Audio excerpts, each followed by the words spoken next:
Two big stories focused on lawmakers addressing your concerns. First, we're looking into what's being done to curb juvenile crime. Then our team is pressing state leaders on how they plan to avoid a budget crisis and if you could end up paying more taxes to cover it. Over $60 million in overtime wages paid to BPD officers in only a year and a half. We're digging into the state audit claiming malpractice by the department and the shocking number of officers making six figures in overtime pay alone. Live from WBFF in Baltimore, this is Fox 45 News at 4. We're following breaking news today, a double shooting in South Baltimore. Baltimore police say two men, a 55 and 56-year-old, were shot along Cherry Hill Road just after noon. They were both taken to the hospital. Anyone with information on the shooting should contact Baltimore police. Fox 45 News is following the 2024 session in Annapolis. Lawmakers are confronting violent crime trends and trying to find a solution for the youth crime crisis. Meantime, Fox 45's tracked down state leaders to press them on the governor's budget. Thank you for joining us. I'm Mary Bubala. And I'm Kai Jackson. There are still unanswered questions about a plan from Democrats to tackle the rise in juvenile crime. A month into the new year, and the juvenile crime crisis is not slowing down. Kids continue to both commit crime and become victims of violence. For the third year in a row, a teen was the first person killed in Baltimore. 16-year-old Noah Gibson was found shot to death in an alley in southwest Baltimore on January 2nd. The violence continued last week when a 17-year-old was shot in the face. City Council member Antonio Glover says residents in the neighborhood where it happened are living on edge. Think about, all the young people that live here in our community in reference to walking in the community and just not being safe. And over the weekend, multiple people were reportedly robbed by a group of teens at Arundel Mills Mall. According to Anne Arundel County Police, a group of juvenile suspects pinned a victim to a wall and stole his bag, then fled. Just 2 hours later, multiple victims were walking near the mall when a teen approached them and asked if they had drugs. When they said no, a group of suspects attacked them, stealing their shoes and clothing. Governor Moore says addressing juvenile crime is one of his top priorities this session, but some lawmakers are worried about his proposed budget cuts that they could hurt efforts to curb violence.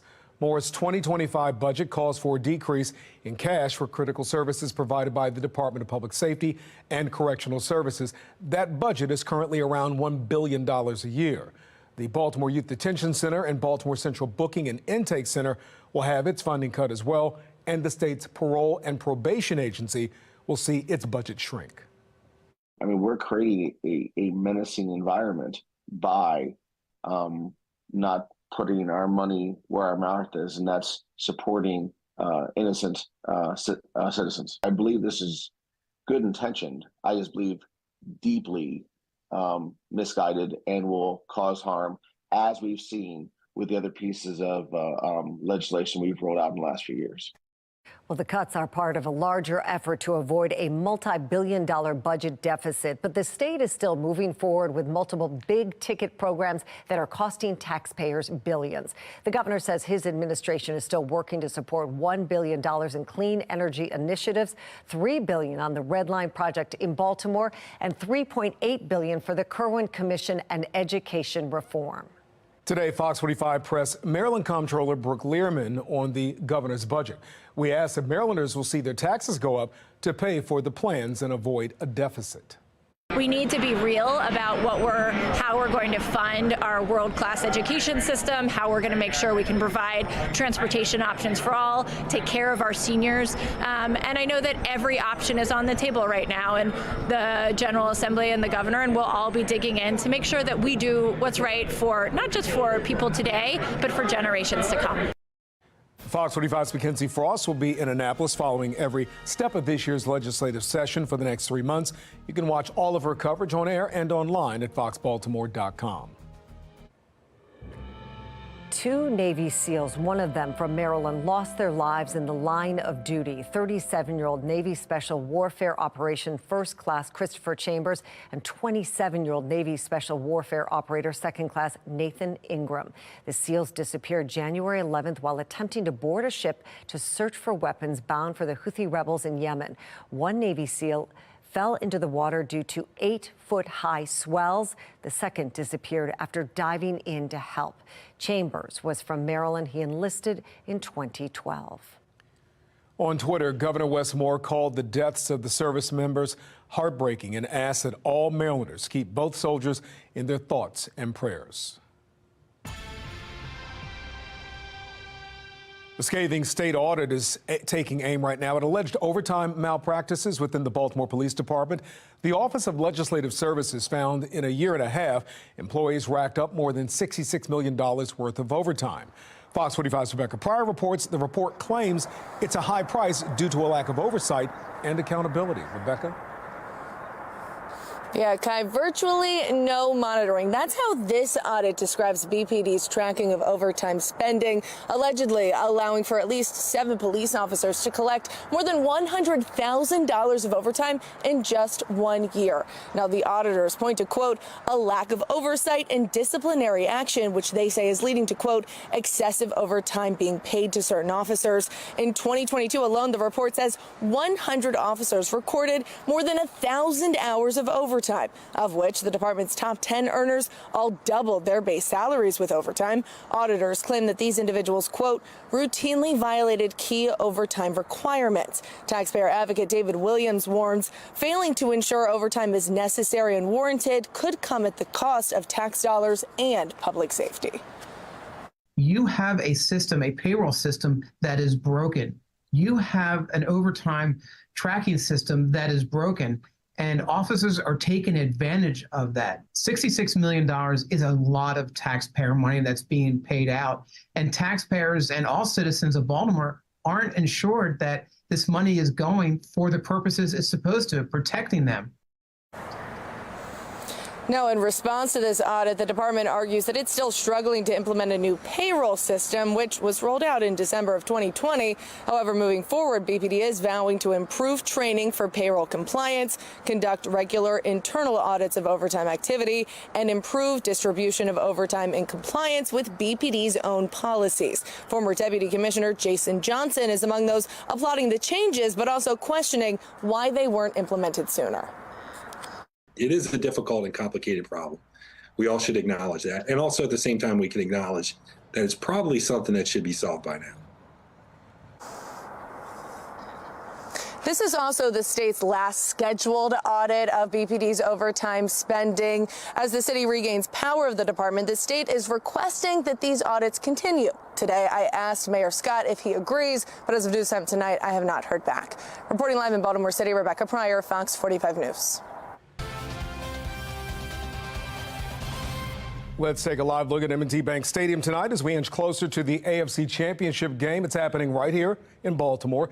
Tickets went on sale this morning. The game is sure to sell out. According to Seargeet, the cheapest seats are already more than $490.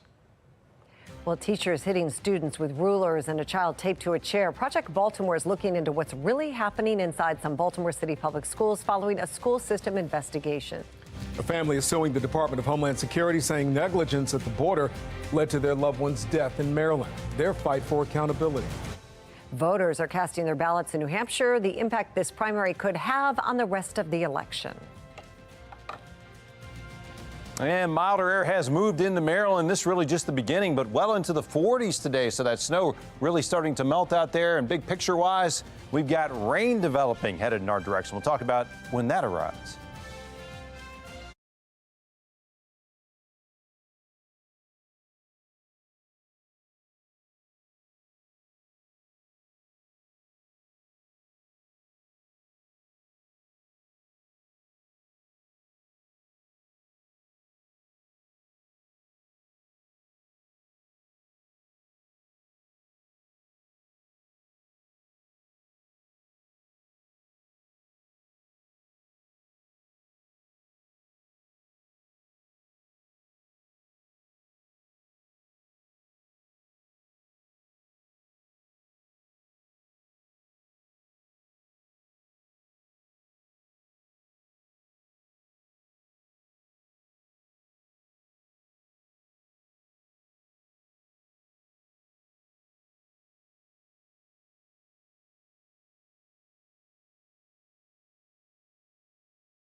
Fox 45 News, winner of 16 2022 Regional Emmy Awards, more than all other Baltimore news stations combined.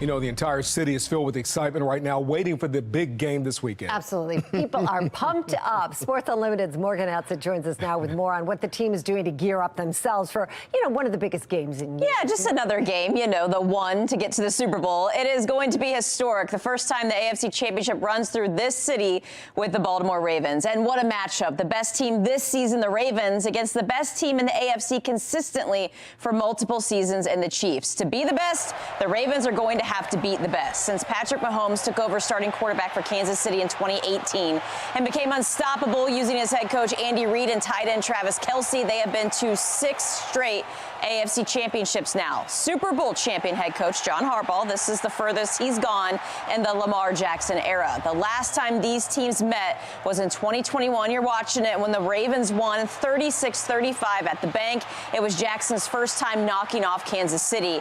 All of this should set up an epic AFC championship on Sunday. It's a huge challenge, playing a great football team, very talented, very well coached, know how to win. They've been in these situations many times. I think they've been in the championship game. Maybe this is their 6th time in a row. So they've been here before. It'll be a big challenge for us. It's our first time with this team and these guys, but we're up for the challenge and we're excited.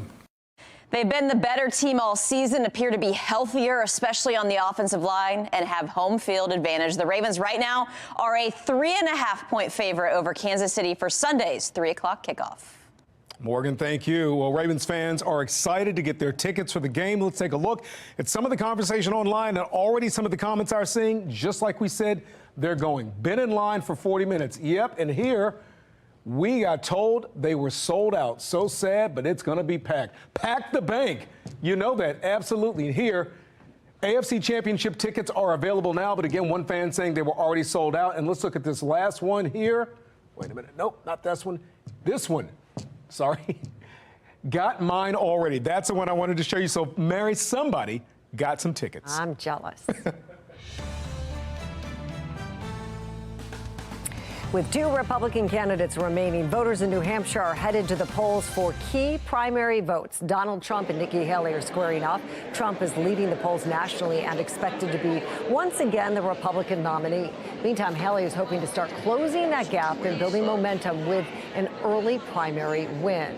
Meantime, Dean Phillips, one of the few challengers to President Joe Biden on the Democratic side, says he is not ending his campaign.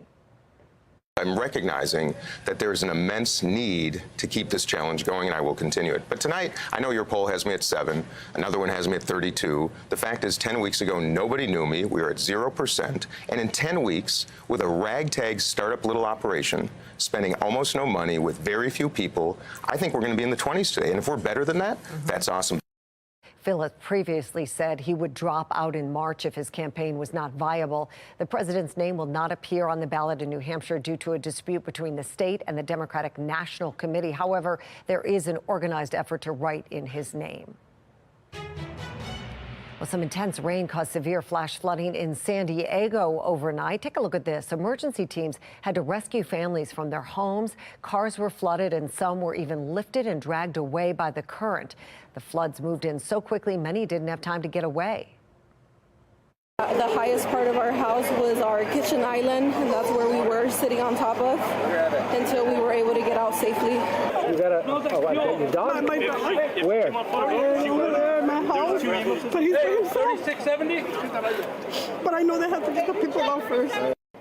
There are no reported deaths, but many people are now without a place to stay. Local schools are being converted into evacuation centers to help the victims. And taking a live look outside now, the weather is warming up a bit after those freezing temperatures we dealt with last weekend and into this week. Temperatures are about to get warmer, but we could be getting some rain with it. Meteorologist Wyatt Everhart is in now with what comes next. Wyatt? Mary, we were talking about this. It felt like just super nice, even being in the 40s today. You know, it was just a big change of pace. Anyway, big picture, we've got a quiet setup on radar for now. That will continue for the early part of the day tomorrow for the most part. But we do have a lot of moisture coming in off the Gulf of Mexico, basically a big fetch of moisture. And this is going to keep the country's midsection and the mid-Atlantic in a rainy scenario late this week and at times even into the weekend, probably even into Monday. So it's going to be on and off with the rain as we go beyond today. In the meantime, we've got a little bit of blue sky out there. Snowpack, officially still about 2 inches on the ground out at BWI. Many spots seeing that snowpack, the more grass starting to pop through. A lot of that snow melting off today with temperatures in the low 40s. Now, as the moisture and the humidity goes up tonight and tomorrow, you'll really see that snow start to melt. It's even a bigger deal to melt snow when you have the humidity level go up. Anyway, temperatures out there now generally running in the low 40s all over the immediate metro area, a little cooler there in Dundalk. Tonight, we'll look for temperatures to slowly but surely fall down close to freezing. Could be a couple of icy spots in the morning first thing, but I don't think it's going to be anything like it was this morning when we had a big refreeze out there. Last night, we were down well into the mid and upper 20s. Mild trend continuing. That's really what we see looking ahead. And rain chances going up basically by the day, at least through Friday. And then the rain chances taper back somewhat over the weekend. So looking hopefully for some partial clearing for the big game day weekend here in Baltimore. Radar satellite pictures right now just show the clouds streaming in. Didn't find too much sunshine today. A little bit of sun breaking through at times. That milder air, though, is certainly making its presence felt. You step outside and you almost don't need the jacket because you're so used to that deep freeze we had all last week. First of several waves of low pressure bringing the rain already to places like Louisiana, Arkansas, into Mississippi down here. This rain ultimately will begin to track east, although kind of wash out a little bit out in the mountains to the west. So I'm just expecting really showers tomorrow night into the day on Thursday. Maybe by Thursday night we can get a more steady line of rain moving into Maryland. Right now it looks like our highest chance for a steady rain will be on the day Friday. Temperature-wise, you can see tonight, not so severe, generally mid-30s. Look at this tomorrow. Mario like this, up into the low 50s. We got milder air edging in, so that's going to feel even warmer. And we'll keep that trend going into the day Friday when we have a good chance to get to the low 60s. Unfortunately, Friday, I think it's going to come with more rain than anything else. We will stay fairly mild for the weekend, though. Both days in the low to mid 50s. Right now, we're looking again at likely rain setup into the late week and then into the weekend right now. We'll keep a few showers around both Saturday and unfortunately Sunday as well. We'll keep looking at that Sunday forecast, see if we can improve that a little bit for the game day there that afternoon. Wyatt, thank you. City police take more than 100 guns off the street, but the violence won't stop. What's driving crime in Baltimore and why it's become so difficult to stop. A family says their loved one would still be alive if the federal government did its job. The $100 million lawsuit over Kayla Hamilton's murder.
Lawmakers are coming face to face with violent crime trends in Maryland. It comes as there remains unanswered questions about a plan from Democrats to tackle the rise in juvenile crime. There are still unanswered questions about a plan from Democrats to tackle the rise in juvenile crime.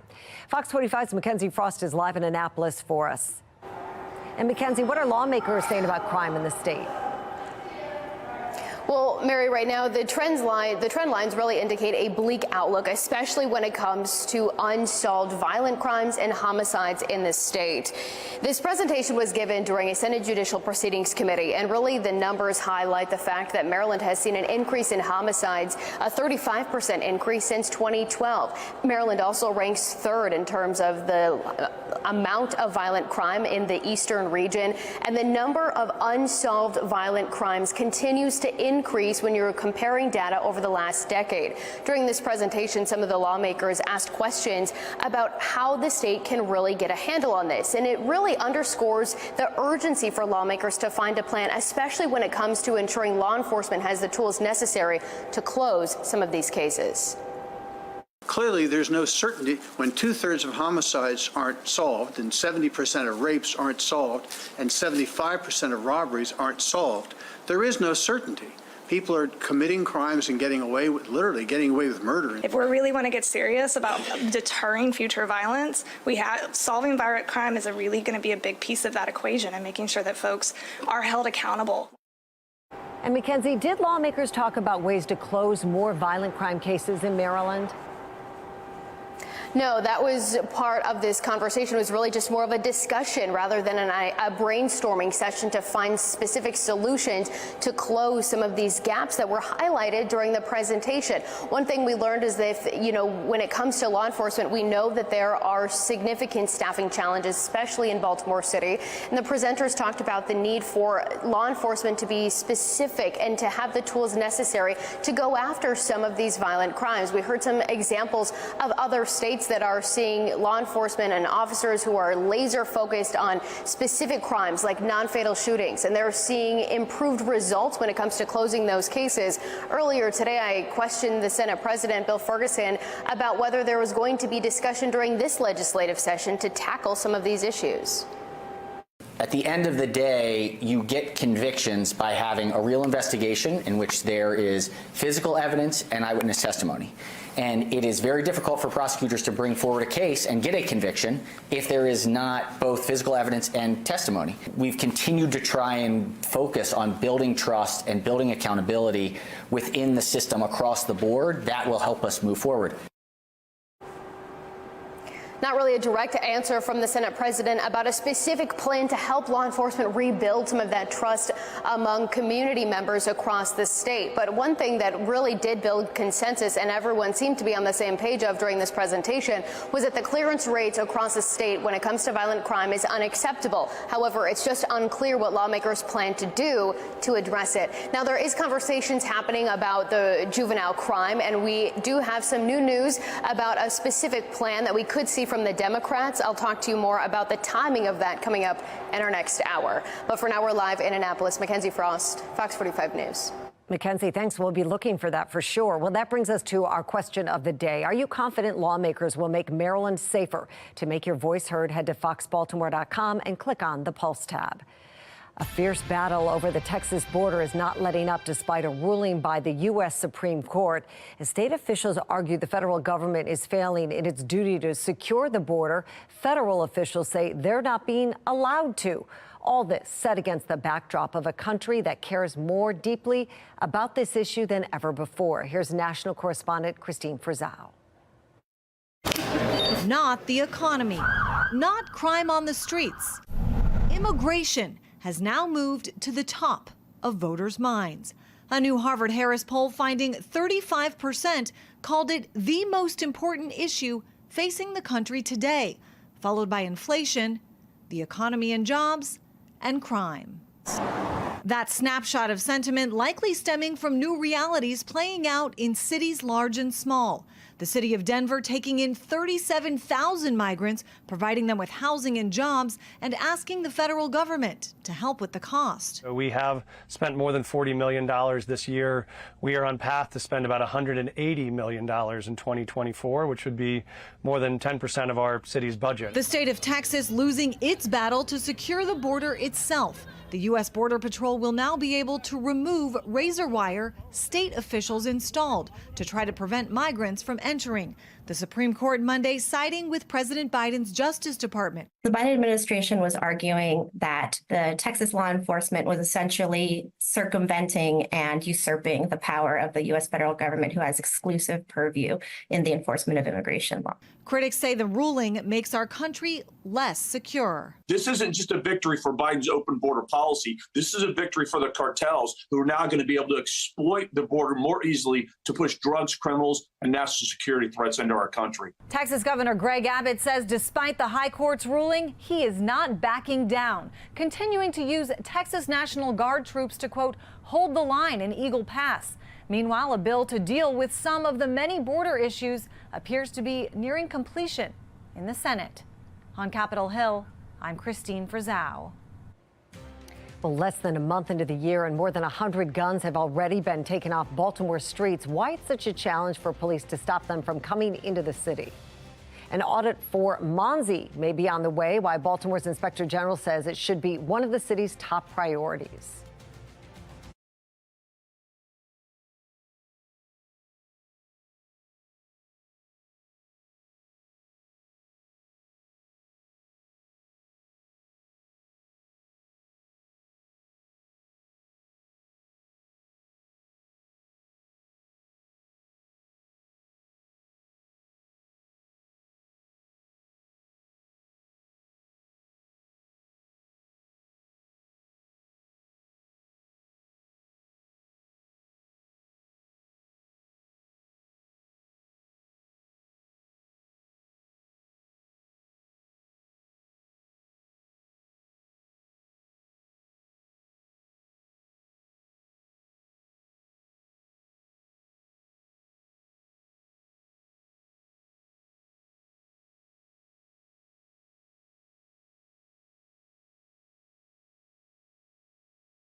Teachers hitting students with rulers, throwing chairs, allowing a child to be taped to a chair. Internal investigations from North Avenue obtained by Project Baltimore's Chris Pepps sheds light on what's happening inside some Baltimore City schools. Patrice Bell, for 32 years, taught in Baltimore City public schools. When she retired in 2022, she says she left a school system that overall was not any better than the one she started in decades earlier. You didn't see much improvement in 32 years? No. An outlook that's hard to accept. It's demoralizing. Do you want to call it deflating? Yeah, you think, what am I doing here? You know, what am I doing? Baltimore is a tough city. Nearly a quarter of its residents live in poverty.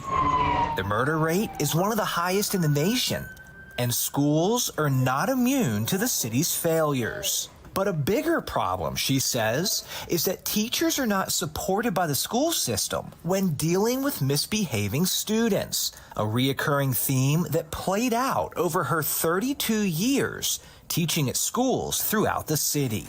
They're not taken seriously. They're really not taken seriously. And we're the ones that are on the ground floor and we know what's going on. There should be programs in there to help, de-escalate. Bell says for some teachers, the pressure can mount and reach a breaking point. The teachers aren't getting the support. And then they can just snap. Yes. And in these city schools documents obtained by Project Baltimore through a public records request, we can see where that scenario may have played out. These are the findings from internal investigations over the last 4 years, conducted by North Avenue, into its own employees. In about half of all the reports, city schools investigated allegations of physical abuse or threats by teachers and other employees towards students. In this internal investigation, the employee was observed hitting a student with a wooden ruler when the student was having a meltdown in the hallway. In another, an employee threw a chair several feet and stated she would like to throw the student in the same manner. This employee allowed students to tape another student to a chair in the classroom. This report describes a situation where the employee struck a student with a classroom door. Here, a teacher sprayed a student in the face with a bottle of water to cause the student's eyes to burn because the student did not have her mask on. Another employee was accused of inappropriate, aggressive physical contact with a student when the employee removed her keys and cell phone from her belt, unfastened and removed her belt, and held it up towards the student as a threat of punishment. This happened after the student, according to the report, became verbally disruptive. In all of these internal investigations, the names of the schools and employees are redacted, but in each one, city schools substantiated the allegations, and the employees involved no longer work for the school system. City schools declined an interview with Project Baltimore, but called the actions of the accused employees unacceptable, adding, "We took definitive action that protected our students while holding those responsible accountable. The outcomes of those investigations prove our commitment to students' health and safety." Well, I think people give up. While Bell says there's no excuse for violence directed at students, she understands how teachers could reach a breaking point. Punched, kicked, thrown bottles at me. Project Baltimore over the years has interviewed other educators, some in Baltimore County. I would come home exhausted just from having 3 and 4 panic attacks a day. Who were exposed to school violence and developed PTSD. And the National Education Association, the country's largest teachers union, surveyed its members in 2022 on key issues causing teachers to leave the job. Behavioral issues were considered a serious problem by 76% of the educators who responded. Bell says principals have to help teachers before they get overwhelmed, because ignoring the problem is also a disservice to students. I really miss the kids. I really miss the kids. I don't care how bad their behavior was. I found that it's just they were reaching out for something. I'm Chris Pabst, and this is Project Baltimore. And Project Baltimore wants to hear from you. Do you have a story that you want to share about your child's education or a concern you'd like our team to investigate? Call the tip line on your screen or send an email to projectbaltimore@foxbaltimore.com. You can also find us on social media. Baltimore police say more than 100 firearms have been taken off city streets so far this year. Many of those seizures, investigators say, were connected to drugs. And Alexa Ashwell joins us live with what experts believe is really fueling the violence here in Baltimore. Alexa?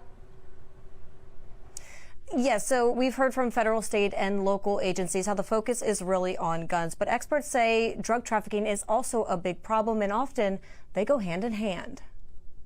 Guns, ammunition, drugs, and cash. Here, snapshots of seizures across Baltimore just this month, according to Baltimore police. Within just 20 days, the department says officers have taken 97 guns, 17 ghost guns off city streets. That's 114 firearms total, or about 5 weapons a day. There is just an awful lot of guns out there, and unfortunately, it's an awful high number that are being carried by, that are either stolen or being carried by people who are not, legally authorized to possess a firearm, such as someone who's been convicted of a felony or someone who's underage. Or unlicensed. A number of these seizures also linked to drugs or drug trafficking operations. What law enforcement expert Jason Johnson believes is also fueling the violence across Baltimore. Here, one recent example. BPD says officers seized nearly a dozen firearms, but with the weapons, also fentanyl, cocaine, and crack cocaine. BPD says 3 people were taken into custody as part of an ongoing drug trafficking operation investigation. It would be a very high percentage of the violent crime in Baltimore that has some connection with the drug trade. And of course, the drug trade is highly correlated with people illegally carrying firearms. Just days into the new year, U.S. Attorney for Maryland Eric Barron, alongside other federal and state and local partners, announced plans to ramp up the focus on guns and repeat violent offenders. Going forward, we will continue investigating and prosecuting large RICO cases like the one in court this morning, but we will also continue to employ strategic and preventative law enforcement measures, especially by using any legal means necessary to remove those who illegally possess or use guns in our communities. Johnson stresses addressing the drug trade, also key in reducing the violence in Baltimore. If you could eliminate one thing, if you want to reduce crime in Baltimore and you could control one factor, it would be controlling the illegal drug trade. I think would have a very strongly positive correlation with violence reduction. Baltimore police say they're not yet identifying the 3 individuals who were arrested, saying the investigation is ongoing. Alexa Ashwell, Fox 45 News. Alexa, thank you. Well, Monzi and the Mayor's Office of Recovery Programs will be audited this year. During a hearing at City Hall today, the council approved a request from the Inspector General to replace planned audits for the city's Law and Planning Department with audits for other agencies. The Monzi audit specifically will look into how the Safe Streets program spends money and how those spending decisions are made. The Inspector General saying it should be a top priority. The amount of money that goes through, especially ARPA, is what, 650 some million. So, in Safe Streets has received a lot of money too. So, I truly appreciate the priority of realizing that we got to follow the money. City council leaders also approved audits for the police department's towing practices, city health department grants, and a number of other city agencies. It is still not clear what exactly the timeline is for that Monzi audit. The family of a 20-year-old woman allegedly killed by an MS-13 gang member now suing the federal government. Kayla Hamilton's mother argues her daughter's killer should have never been allowed in this country. Fox 45's Jessica Babb has more on the family's push for accountability. She had a high-functioning autism. She was a sweetheart. She was very happy and had a great outlook on life. But just days after turning 20, police say a suspect broke into her Aberdeen room, raped and strangled her.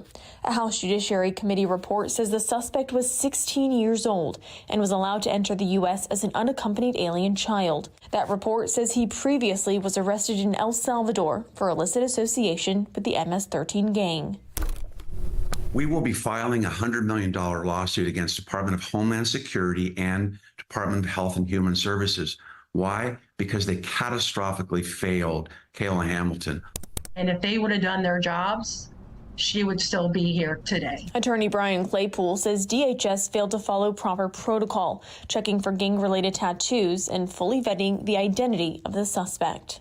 All DHS had to do was make a simple phone call to the El Salvadorian consulate, and he, again, would have been disqualified from entering the country. Department of Health and Human Services did not verify a sponsor.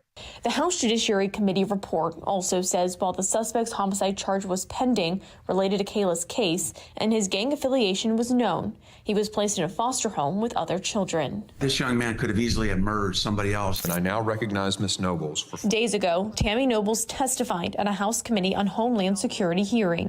For me, this is not a political issue. This is a safety issue for everyone living in the United States. This could have been anyone's daughter. I don't want any other parent to live the nightmare that I am living. She says her goal is accountability. I'm on nobody's side. I'm on my daughter's side. And I hope to spread awareness that this is a safety issue. They owe us a duty to protect us from known criminals entering illegally. In statements, both DHS and HHS wouldn't comment on the pending litigation. The Department of Homeland Security adding the men and women of DHS take their responsibility to secure our homeland very seriously. I would tell her that I love her and that I was so proud of what she was accomplishing in life and that I miss her and I wish I could have saved her. Jessica Babb, Fox 45 News. Have you ever applied for a job that you later found out just didn't exist? Janae Bowen's here in Washington with a look at ghost jobs and what you can do to avoid them. And I'm Wyatt Everhart. It has been a milder day of weather around Baltimore. We've seen the snow melting tonight, just barely down to freezing, and then the real warm surge arrives. We'll talk about that coming up.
Apple is working to protect personal data stored on your iPhone. The company announced a major security update Monday that's available for download. Stolen device protection adds an extra layer of security by creating additional steps to access information.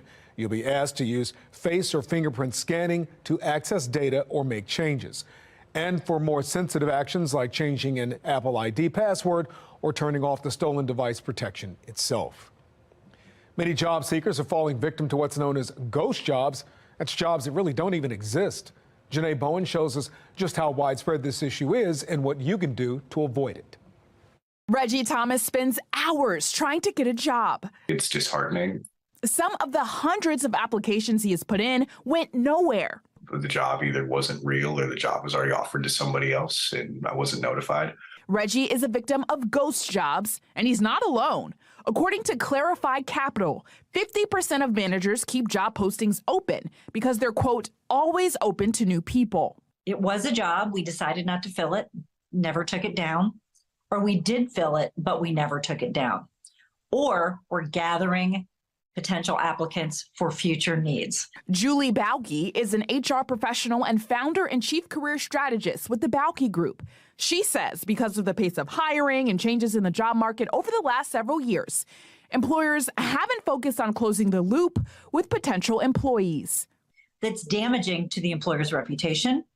It's damaging to the job seekers' mental and emotional wellness and their belief in themselves. Balke says job seekers must now act like detectives to make sure they aren't wasting their time. Let's say you see it on Indeed. Go verify it. Look for it other places. Go to the company's website. Is it on there? Go to LinkedIn. Is it on there? The hardest part is just trying to get the job, where it should be work, doing the work, getting, accustomed to the work. Yes, that should be the job. According to the latest government data, there are nearly 9 million job openings available here in the U.S. Now, if you're looking for a job, make sure to take a few extra steps to make sure you're applying for a real one, and be sure to use your connections. In Washington, Janae Bowens. All right, weather-wise, quiet across Maryland today. Nice change temperature-wise. We got out of the 30s, well into the 40s. Radar pictures show a little bit of action, a little bit of flurry action up there toward New Hampshire for the big primary this evening. Wintry up in that direction. You expect it in New England this time of year. We also got big rains coming in through Shreveport and on up into the Mid-South. That ultimately will be headed to the Mid-Atlantic, but not for tonight. Look at this, a little blue sky out there. A lot of the day we were socked in with the clouds, but a little sun breaking through late in the day today and still some decent snowpack out there despite some melting today. We'll look for a higher rate of melting beginning tomorrow.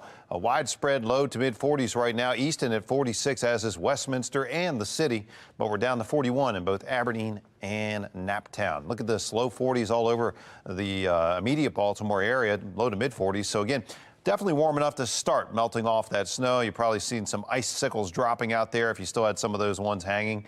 We'll look for temperatures to get close to freezing tonight. There could be some icy spots first thing in the morning, but I don't anticipate much. And that milder trend really begins to ramp up over the next several days as the rain chances also increase around here. So far, just the clouds rolling in and the mildest air beginning to edge in, but not here yet. We'll get even milder tomorrow and certainly into the day on Friday. But then ultimately, we'll watch for this Gulf moisture to make a run north. Now, this first wave misses Baltimore to the north. See, that kind of skirts around us, maybe a few showers into early Thursday. But then Thursday night, a more significant chance for rain. And certainly, I think into the Friday timeframe, that's probably our best chance for rain to kind of soak the state. Interesting to look at the big picture map here. Kind of the battle now between the warmer air off the Gulf and the colder air out of the northern plains. This was all sub-freezing, just 48 hours ago. This was all like below zero. Now we're seeing a significant warm up nationwide, and those 50s about to drift further north and come our way for the day tomorrow. You can see we're actually talking about maybe the upper 50s by Thursday and then 60s on Friday, if you can believe it. Then we'll kind of hang on to 50s for the weekend. Best chances for rain going to be late Thursday and through the day Friday. But I got to keep the chance for showers in right now for both Saturday and Sunday, unfortunately, for the weekend. So we'll continue to keep an eye on that right now, about a 40% chance for shower on both Saturday and for our Ravens game day Sunday. All right, Wyatt, thank you. And speaking of Sunday, let's take a live look at M&T Bank Stadium. If you are headed out to the game this weekend, you could be in for some rain, but at least you won't have to bundle up like fans did during that freezing cold divisional round. It was chilly. And let's take a look at how some of you are supporting your team right now. Kenyatta posted this picture with us, and we appreciate that, Kenyatta. Thank you. That's her braving the cold last Saturday, enjoying the Ravens' big win over Houston. And Latrice is getting ready for the game on Sunday, showing off her AFC's best T-shirt. Hopefully the Ravens can prove they are the top team in the conference once again this weekend. So whether you're heading down to the stadium or you're going to go to a watch party, we'd like to see how you're cheering on the Ravens. Scan that QR code on your screen. That will take you to foxbaltimore.com, where you can upload both pictures and videos, all powered by Stackler. Coming up at 5 o'clock, the primaries are happening right now in New Hampshire. Our crews are speaking to voters on what they want for the future. It is a non-medication therapy that could help ease depression. I'm Liz Bonus. A new pilot study just complete will tell you what researchers have discovered. It is just ahead.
A new study shows there may be a way to boost your mood and help fight depression without traditional medications.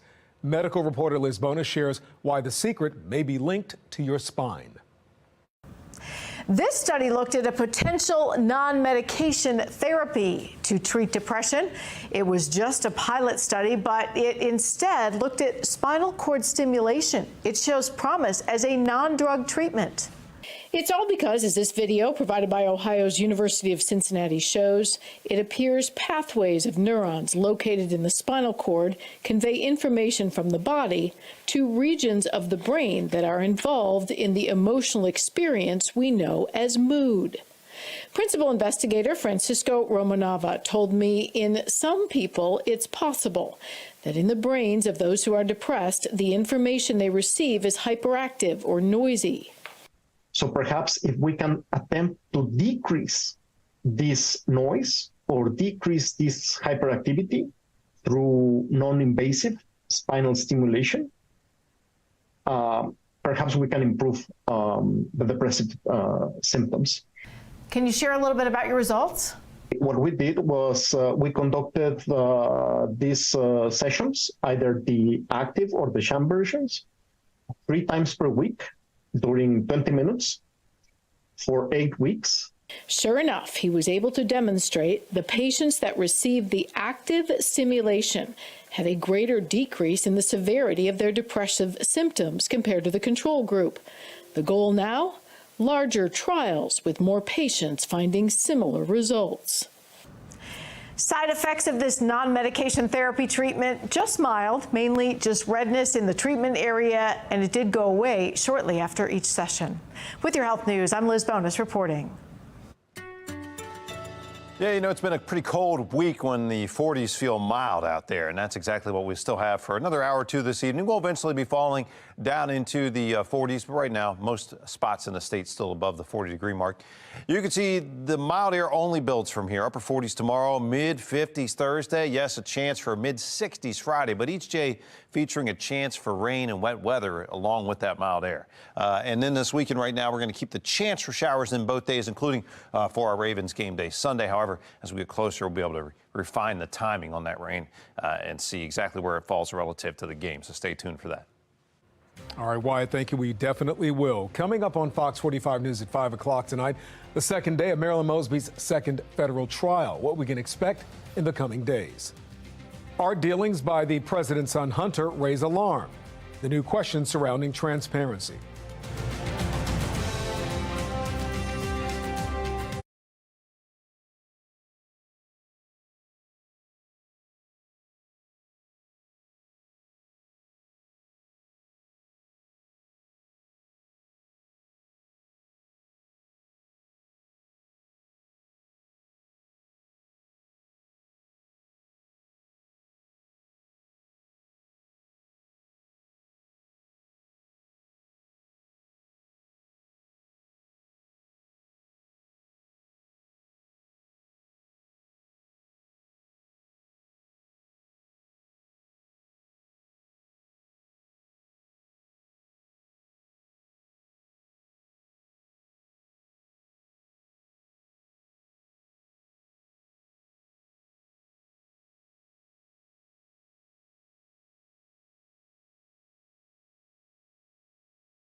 Juvenile crime still a top issue on the minds of lawmakers during the legislative session. Fox 45 News live in Annapolis with the extended push to find real solutions. A new audit prompts questions surrounding overtime in the Baltimore City Police Department. And anticipation building in Charm City as the Ravens look ahead to their AFC Championship game. Morgan Atzett will preview the big matchup. Live from WBFF in Baltimore, this is Fox 45 News at 5. Thank you for staying with us. I'm Kai Jackson. And I'm Mary Bubala. A scathing state audit is taking aim at alleged overtime malpractices within the Baltimore Police Department. The Office of Legislative Services finds in a year and a half, the department racked up more than $66 million worth of overtime wages. As Fox 45's Rebecca Pryor reports, it's a high price that the report claims is due to a lack of oversight and accountability. Rebecca? Yeah, Kai and Mary, virtually no monitoring. That's how this massive audit describes BPD's tracking of overtime spending, allegedly allowing for at least 7 Baltimore City police officers to collect more than $100,000 of overtime in 1 year alone. A newly released 56-page audit finding BPD leadership not properly policing overtime wages within the department. The report claiming between January 2021 to June 2022, BPD's overtime wages costing the city more than $66 million. Auditors concluding a lack of oversight and disciplinary action is what's leading to excessive overtime being paid to certain officers.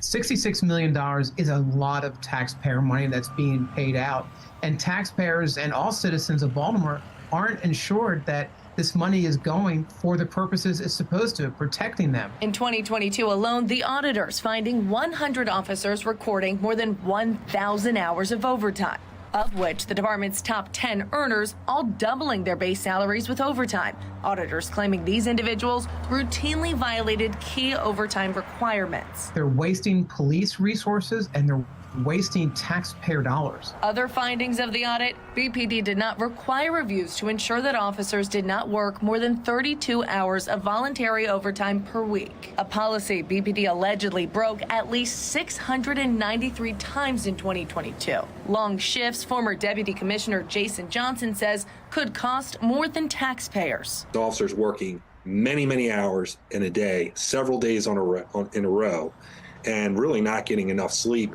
for a job where you're expected to make life and death decisions at any time. So it certainly from a health and safety and wellness standpoint is not good. In response, the department blaming staffing shortages and arguing it's still struggling to implement a new payroll system, which rolled out in December of 2020.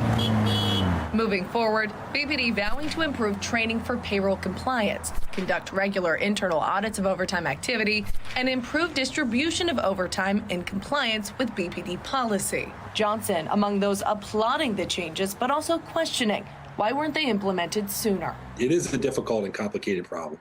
We all should acknowledge that. And also at the same time, we can acknowledge that it's probably something that should be solved by now. This is also the state's last scheduled audit of BPD's overtime spending. As the city takes control of the department, the state is requesting that these audits still continue. Today, I reached out to Mayor Brandon Scott's office asking if he agrees, but as of news time tonight, I have not heard back. Reporting live in Baltimore City, Rebecca Pryor, Fox 45 News. Rebecca, thank you. Well, Monzi and the Mayor's Office of Recovery Programs will be audited this year as well. During a hearing at City Hall today, the council approved a request from the Inspector General to replace planned audits for the city's Law and Planning Department with audits for other agencies. The Monzi audit specifically will look into how the Safe Streets program spends money and how those spending decisions are made.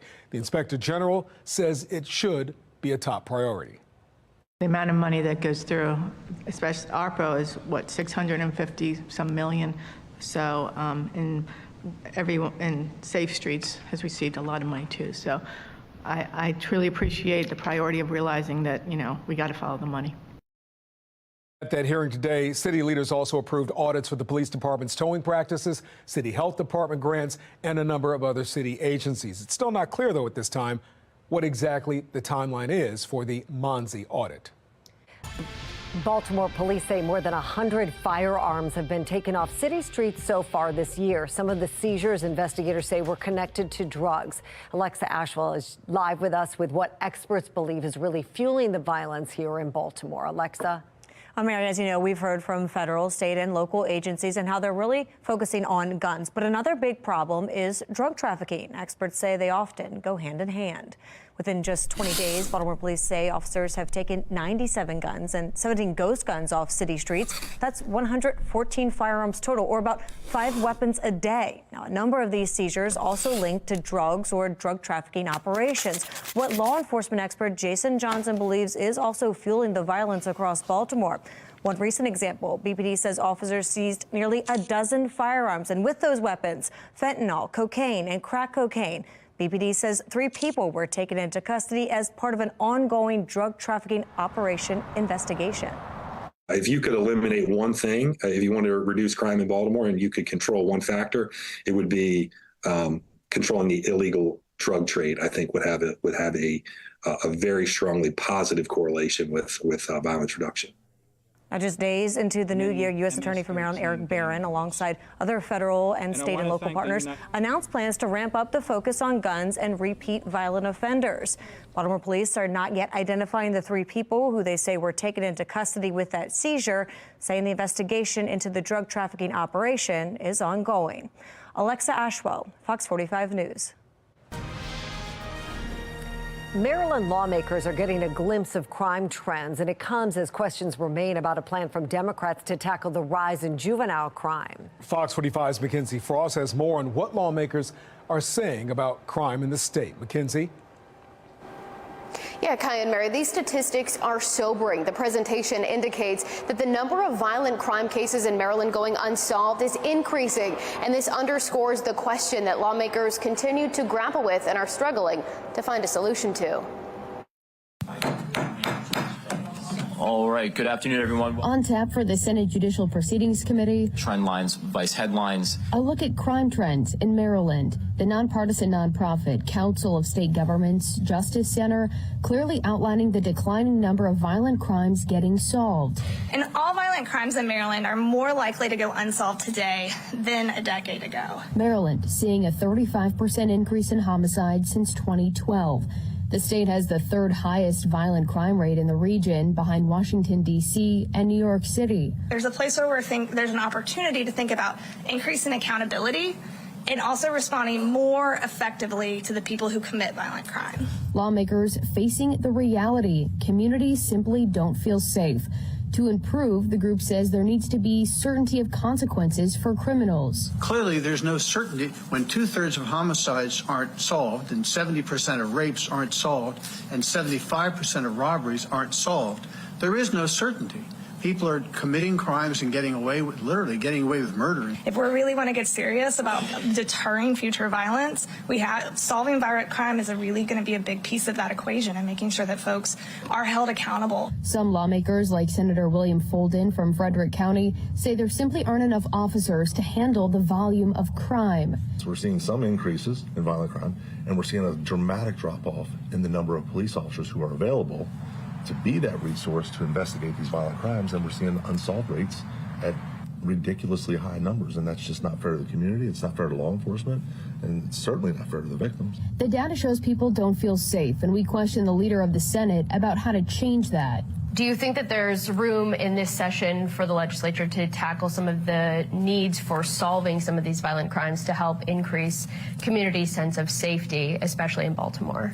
At the end of the day, you get convictions by having a real investigation in which there is physical evidence and eyewitness testimony. And it is very difficult for prosecutors to bring forward a case and get a conviction if there is not both physical evidence and testimony. Senate President Bill Ferguson says if people don't trust the justice system, they are less likely to come forward and work with the process. But without cooperation, cases often go unsolved. You can't ask law enforcement to produce magic. More law enforcement isn't a guarantee for more cases to get closed, rather a focused approach from police, according to the Justice Center. But improving police relationships with the community will be key, and how to make that a reality remains unclear. Right now, the data shows Maryland continues to struggle with closing violent crime cases, leading to more Marylanders feeling unsafe in their own community. Now, a lot of the conversation this session has centered around juvenile crime, but closing cases and ensuring people feel safe in the community is proving to be a significant challenge for lawmakers to deal with this session, too. Mary? And Mackenzie, you're learning, you hinted at it, that there's some movement on potential bills dealing with juvenile crime. What do you know about it? Yeah, earlier today, Senate President Bill Ferguson told a group of reporters, he says that there has been a high-level agreement made on juvenile crime diversion as well as remediation. He tells us that there could be more details, especially when it comes to concrete plans unveiled sometime next week. So, we'll be waiting for those details. We're live in Annapolis. Mackenzie Frost, Fox 45 News. Mackenzie, thank you. Governor Wes Moore says addressing juvenile crime is one of his top priorities this legislative session, but some lawmakers are worried his proposed budget cuts could hurt efforts to curb crime. Coming up at 5:30, we hear from multiple lawmakers on what they believe needs to happen. Well, two Navy SEALs, one of them from Maryland, lost their lives in the line of duty. 37-year-old Navy Special Warfare Operations First Class Christopher Chambers and 27-year-old Navy Special Warfare Operator Second Class Nathan Ingram. The SEALs disappeared January 11th while attempting to board a ship to search for weapons bound for Houthi rebels in Yemen. One of the SEALs fell into the water because of 8-foot-high swells. The second SEAL disappeared after diving into the water to help. Chambers was from Maryland. He enlisted in 2012. On Twitter, Governor Wes Moore called the deaths heartbreaking and asked that all Marylanders keep both of the service members in their thoughts and prayers. Former Baltimore City State's Attorney Marilyn Mosby back in court today for day 2 of her second federal trial. The jury heard opening statements yesterday, and today prosecutors called more witnesses to the stand, but it's unclear if Nick or Marilyn Mosby will testify in the case. She's facing 2 counts of mortgage fraud stemming from her purchase of 2 vacation homes in Florida. For our full coverage on the Mosby trial and the latest developments from court, head to foxbaltimore.com.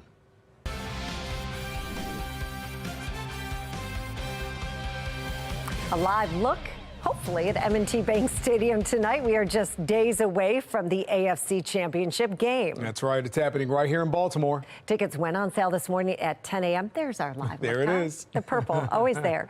The game is definitely going to sell out. We know that. According to SeatGeek, the cheapest seats are already more than $490. Yeah. And to be the best, the Ravens are going to have to get through the best team in the AFC since 2018. John Harbaugh breaks down those Chiefs next on Sports Unlimited. Plus, the New Hampshire primary underway. Our crew is live with the last-minute efforts from candidates. Weather-wise, a much milder day across Maryland, well into the 40s with some snow melting out there. That was nice. And coming up, we'll have the full Weather Authority forecast. Stay tuned.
Another live look at M&T Bank Stadium tonight, where the Ravens will take on the Kansas City Chiefs in the AFC Championship. The game set for this Sunday at 3.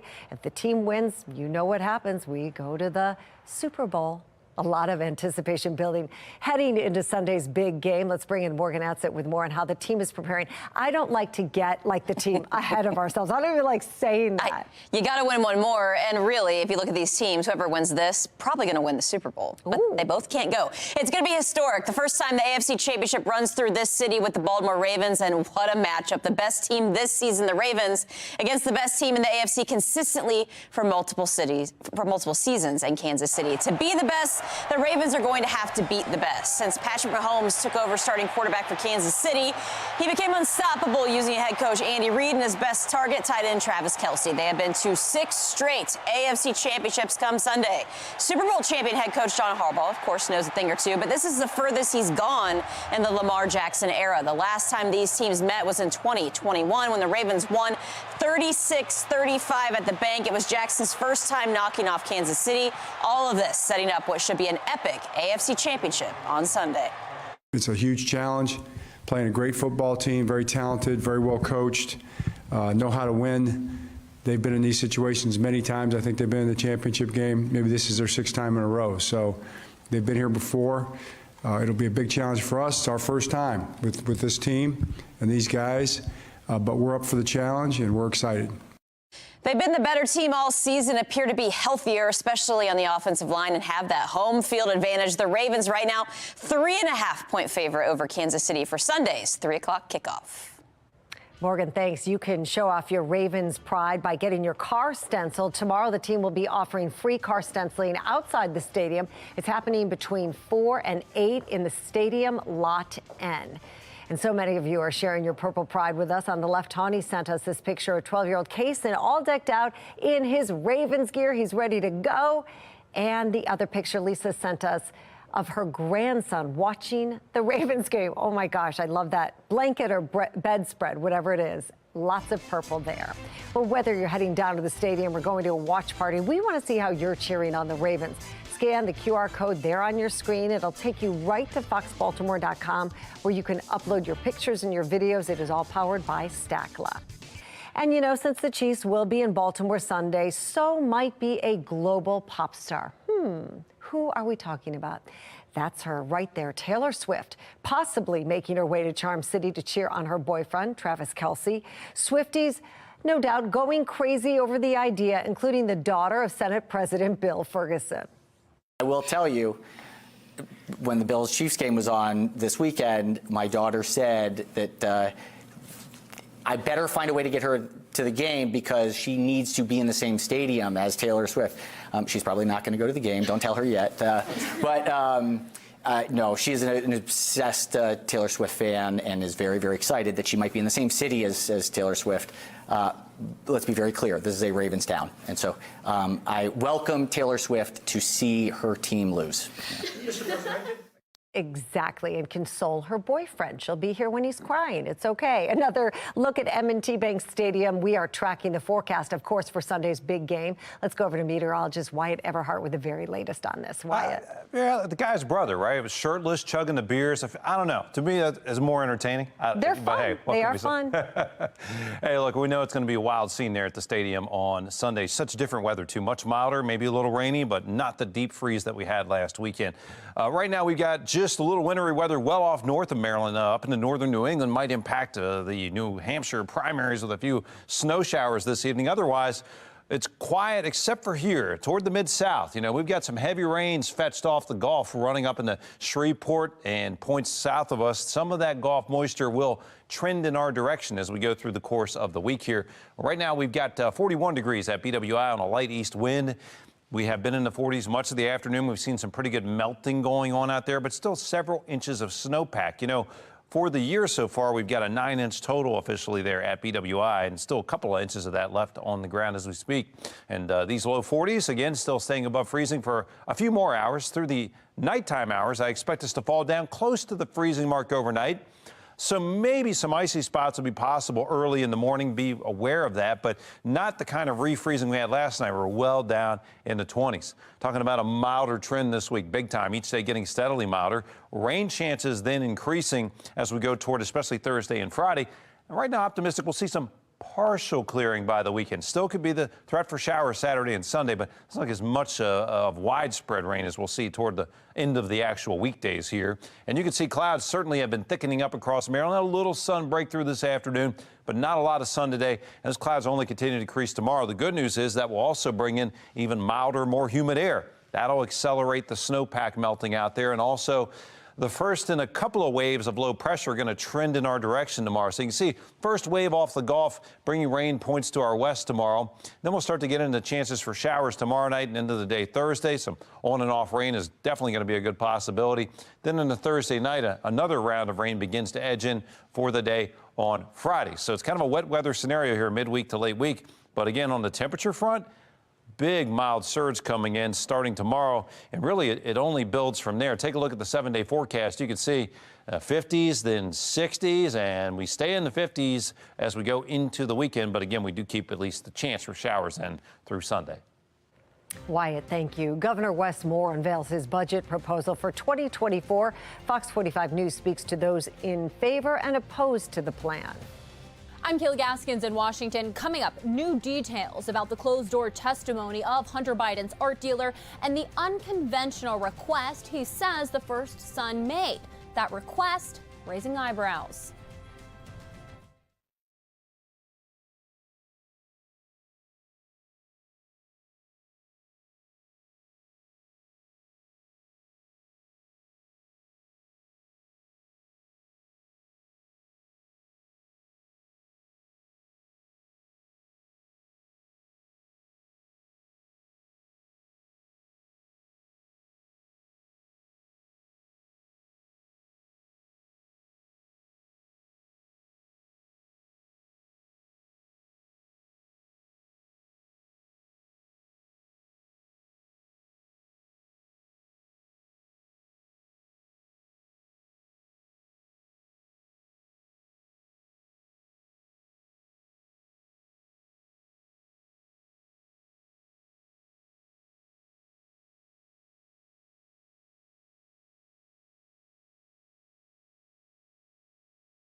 New details coming to light regarding the lucrative sale of Hunter Biden's artwork.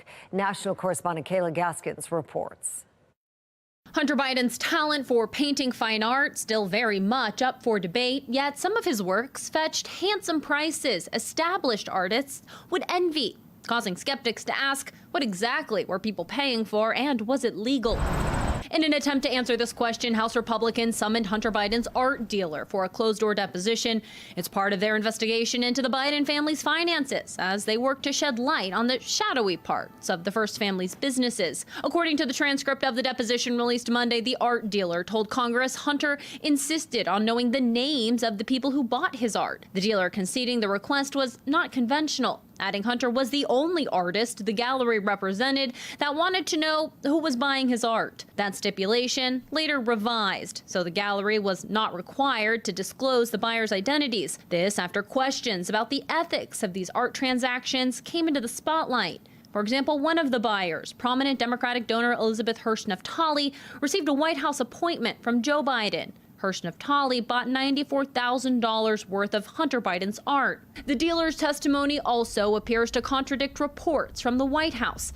In 2021, the White House saying they helped create an agreement that would separate Hunter Biden from his buyers. The selling of his art will all happen through the gallerists, and the names and individuals will be kept confidential. We will not be aware, neither will he be aware. The art dealer told Congress that report surprised him. He never spoke to the White House. We were shocked to learn that George Burgess never communicated with anyone from the White House. This is another lie by the White House. Hunter Biden has agreed to sit for a closed-door deposition with Congress on February 28th.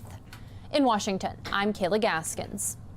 The results are in for Monday's national question of the day. We asked, do you think the investigations into Hunter Biden are legitimate or simply political? More than 70 cities weighed in. 75% of voters said legitimate, 25% said political. Well, coming up after the break, last-minute efforts to sway voters. We take you live to New Hampshire as the primary continues. A warning from state lawmakers about public safety budget cuts, why they say the cuts will hurt Maryland in areas where it needs it the most.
Just a few more hours until the polls close in New Hampshire. The political world focused on the first in the nation primary. Will there be any surprises, as it looks like Donald Trump and Joe Biden will face off again in November? Brian Crandall with our Sinclair sister station is live in Nashua tonight with more. Brian. Well, Mary and Kaya's voters are making their choice at polling places like this one inside the Nashua High School gym. Some of the candidates are trying to make a last-minute pitch. I talked to Donald Trump's son as he was campaigning, while Nikki Haley is trying to make a surprise showing.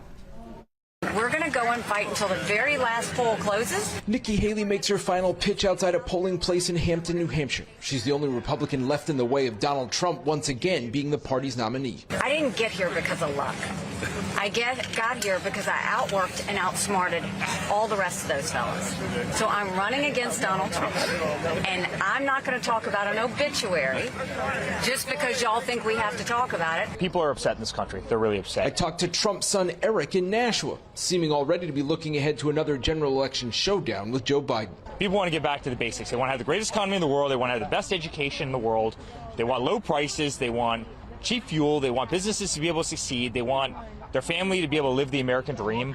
And that's what my father stands for. What about all the legal cases against his father, including a federal indictment accusing him of trying to overturn the last election? Trump's side claims it's political persecution. How do you convince maybe independents and maybe some Democrats who don't think that to see it your way?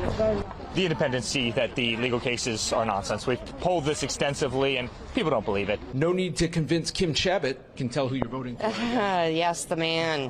Why do you support Donald Trump? He supported me. 4 years ago, he was able to make my life better. Some want the alternative. I wanted to vote for Nikki Haley. I like what she stands for, and I also can't put a vote towards crazy. Democrats, meanwhile, see lots of names on the ballot, most of them unfamiliar. Those who voted for President Joe Biden, like Mike Morse, had to write his name in. The other guy is undesirable.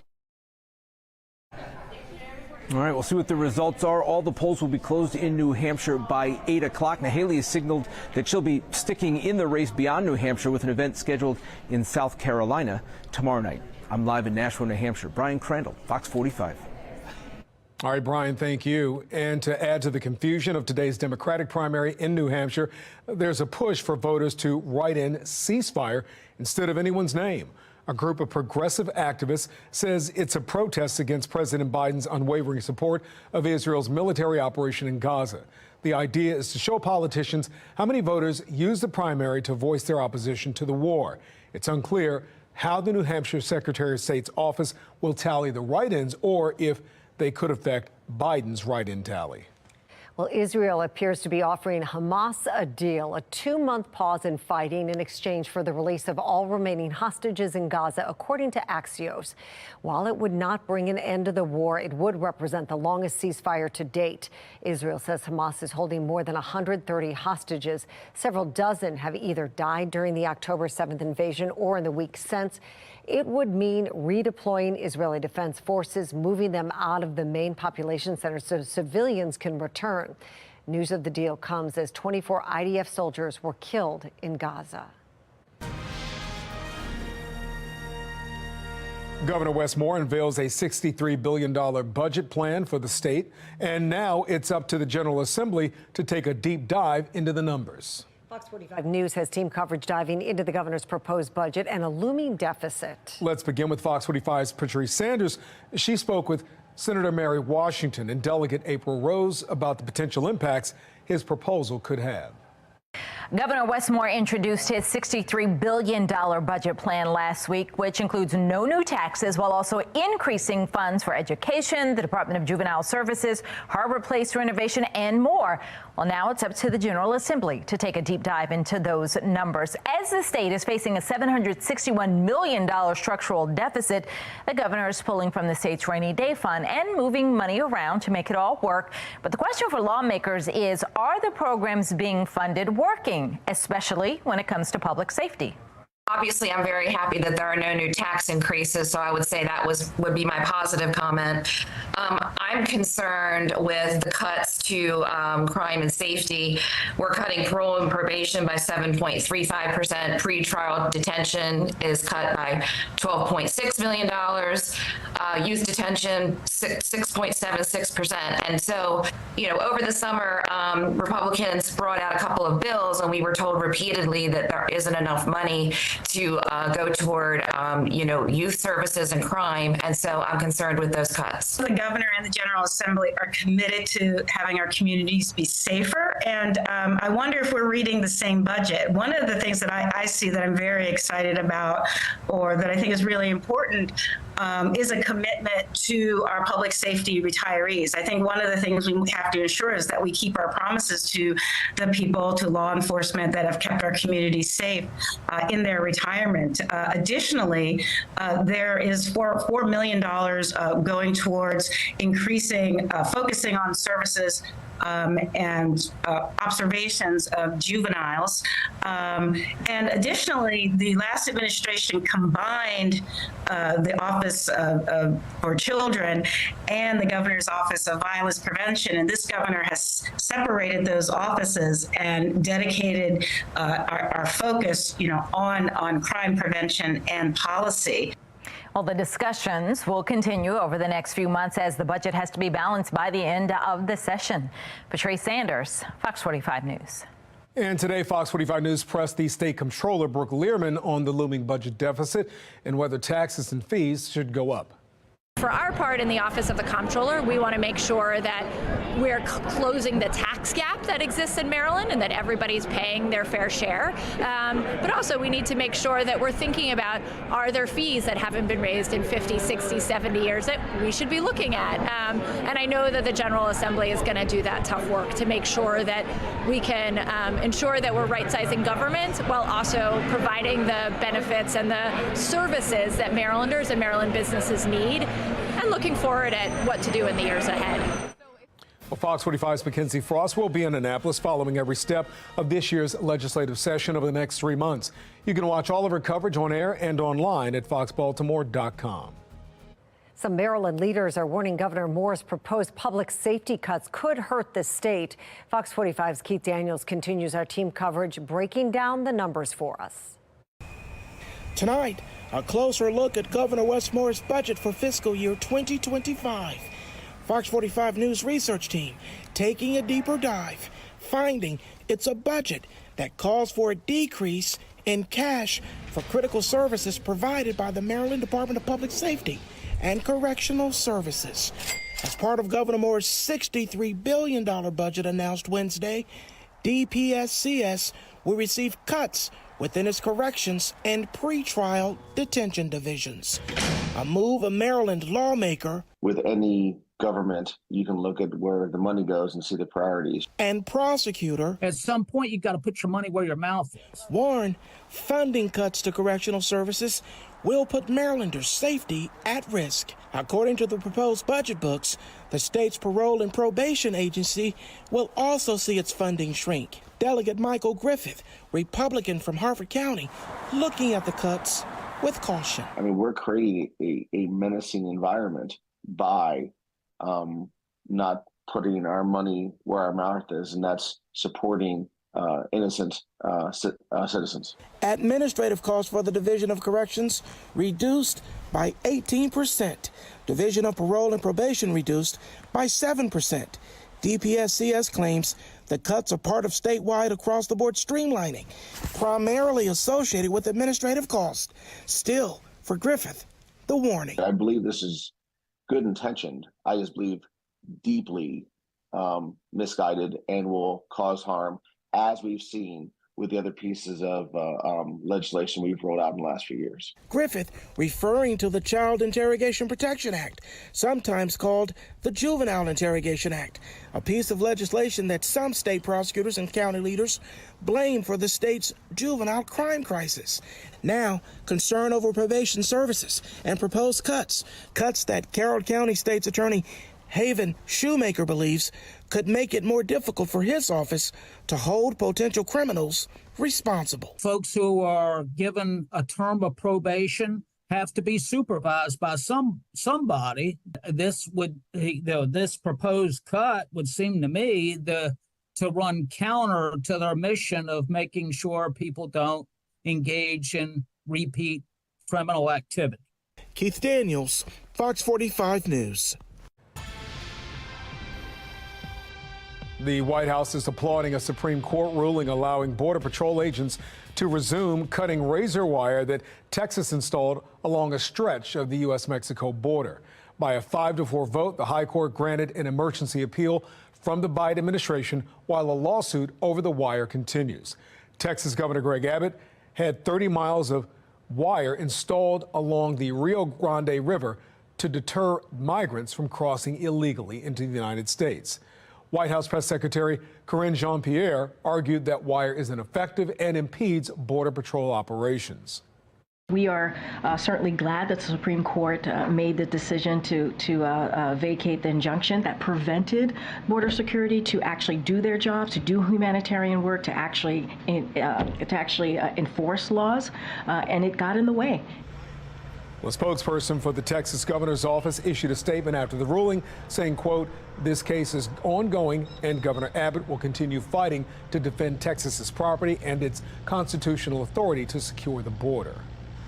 That brings us to our national question of the day. Do you approve of the Biden administration's handling of the crisis at the border? To make your voice heard, head to foxbaltimore.com/vote.